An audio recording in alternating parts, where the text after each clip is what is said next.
estudyante. Walang takas na namaril sa loob ng paaralan sa Tacloban City.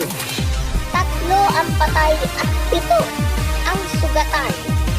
Makikitang ginamit ng isa sa mga suspect service firearm umano ng isang pulis. Malalimang investigasyon ipinautos ni Pangulong Bongbong Marcos. Sa Iloilo, menor de edad ding estudyante sinuntok ng kaklase habang tumatawid sa kalsada. Nawala ng malay. Exclusive. Bagong silang na sanggol. Inilako online ng nagpakilalang ina. Bumibili ng baby, pinagbantaan at hingian pa umano ng dagdag bayad. Malakas na ulan, malabag yung hangin, at pagulan ng yelo naranasan sa Metro Manila at mga karatig probinsya. Bagyong Francisco, inaasahang maging super typhoon sa susunod na 12 oras. Saan kaya makakaapekto?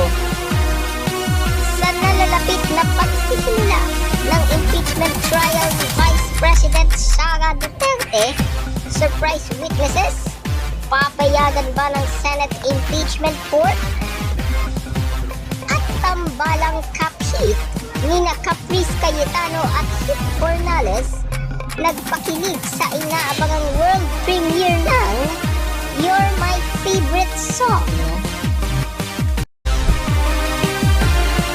Live mula sa ABS News Center, ito ang News Time.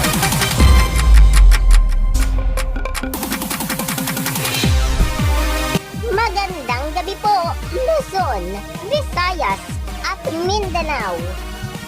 3 magkakasunod na karahasan sa loob ng paaralan ang naitala sa loob lang ng 1 linggo. Pinakahuli dyan ang pamamaril ng 2 estudyante sa Tacloban kaninang umaga. 3 kaeskwela nila ang patay habang 7 ang sugatan. Bullying ang tinitignang motibo sa pamamaril. Nagulat si Gio Ballesteros.